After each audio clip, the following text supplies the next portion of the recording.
Hi y'all, welcome to Law Chat 101 with your legal BFF, Girija Bhargav Patel. I am so excited to join you guys today. Again, these are quick tips, whether legal or business. There are quick tips for you to take and actually apply to your business. And as always, guys, if you love this and if it's really helping you and it's just something that you're just like, gosh, this is really awesome information, share it, subscribe and comment, and also share it with your friends and other people who can benefit from this information, because man, oh man, sharing is caring, and why not abundantly share with everybody that we know, right?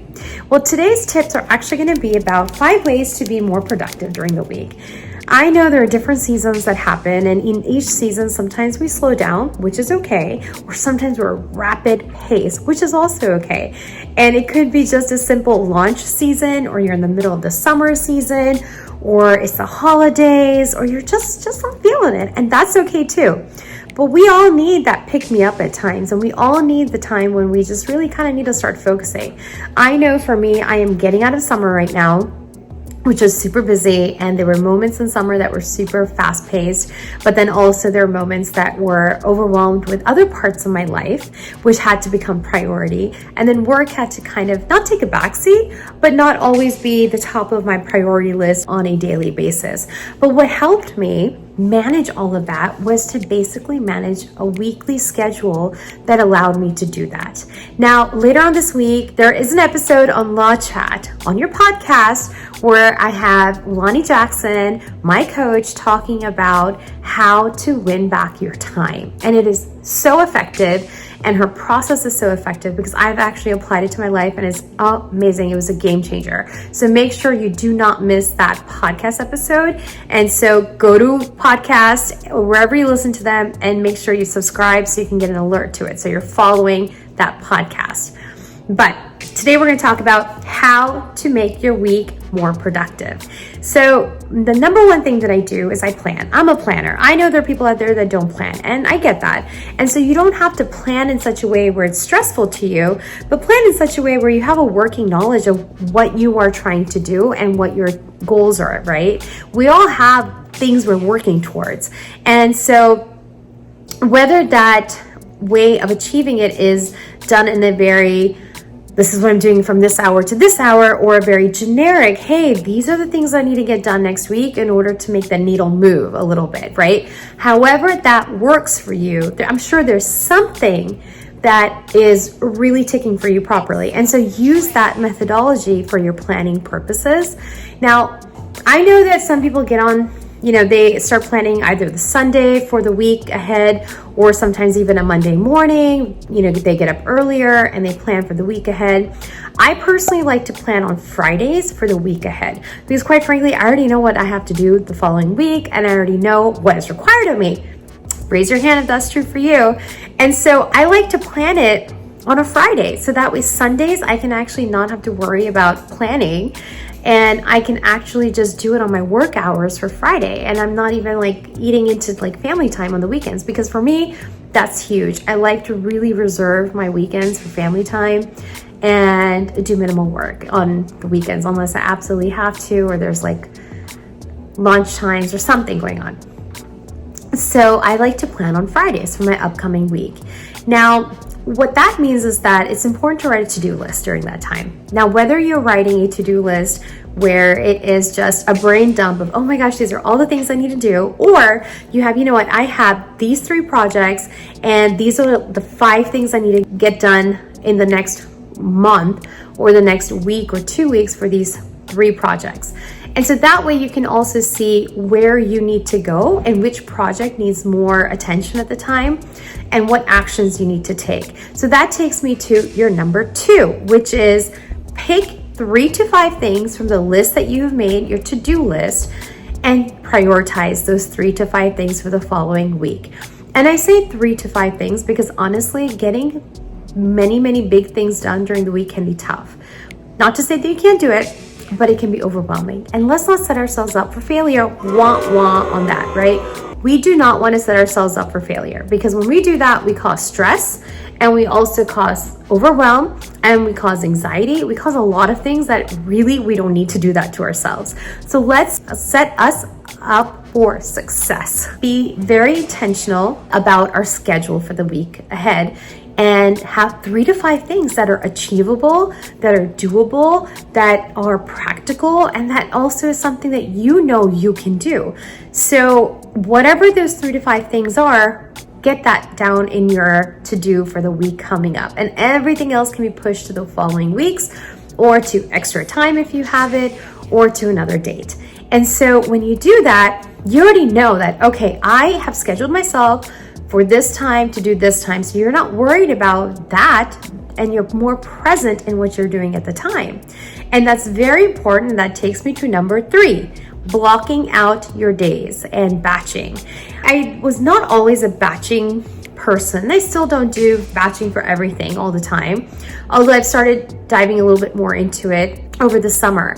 But what I did do is I took my schedule Monday through Friday, and I said, okay, how many hours do I really want to work during the summer? And while I'm doing that, what are some of the days that I want to take off, or I want to have half a day, or I want to allocate some of that time to do certain things that are more personal in nature, or rest, or family time, because that's also important to me. That's not something that should be coming as a thought that comes later on, or maybe if I have time for that, I'll do it. I can't do that. I want to spend time with my kids. I want to have time for them also, and I want them to know that they're important. And so I actually carved that time out first. And so when I did that, I had other times that were allotted out. And then I made like one day where it's team meetings and client meetings. I had another day where I was just doing all batch work for my podcast recordings. Then I had another day where I was just working on the business and working on client work. And so I divided up the week in that way, where it really helped me also manage my stress, manage my workload, and also manage my expectations for myself. So it's so important that you are doing that. And I know I have so many friends also that are kind of like the type B, that just don't care to really plan all that out. And that may sit with you well. But when you start feeling that overwhelm, or when you're starting to feel the stress, sit down and just look at your week. Zoom out and look at your week, look at your month, and see where you need to pour some more love into. What are the things that are stressing you out, and how can you actually put it into your schedule where you don't feel stressed out, but you're actually going to achieve it, and you're actually going to do it, and you're not setting yourself up for failure. Because come on, we can't do that to ourselves. So that takes me to number 4, which is do it. So now that we've made this amazing plan, we have to do it. If we don't do it, that's where the problem comes, and that's where it starts creeping into us, right? And I'm going to kind of speak in tandem to number 5, which is, while we want to do what we plan out, while we want to do it, and that is the only way of actually executing our written plan, is to actually have action backing it up. What's also important is rest. What's also important is that we can't allow stress and guilt to intervene or blockading what we are doing. And so what happens is that sometimes when we set up something and we just aren't feeling it, that day we woke up and we're just like, oh my gosh, this is just not happening today. You had a rough night, or you just wake up feeling like, I just need a rest. My body's telling me I need a rest. That's okay.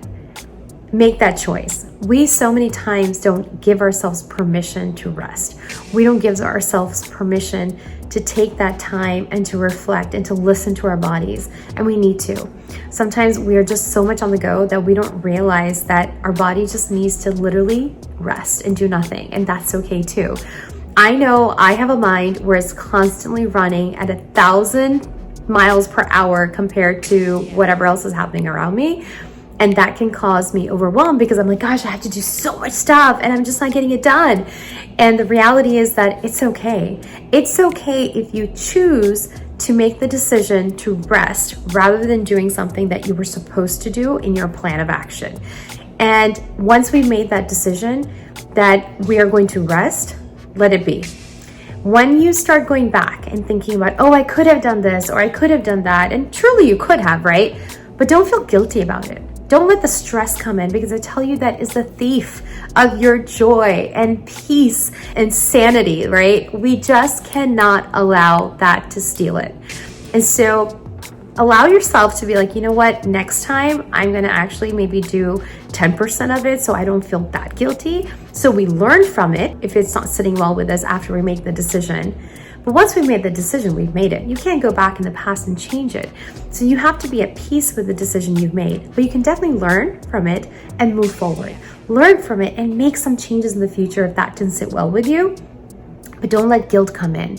Don't let the stress come in, because that will steal your joy. And we don't want that to come and steal our joy and our peace, because that can be such a big problem in our bigger picture of life.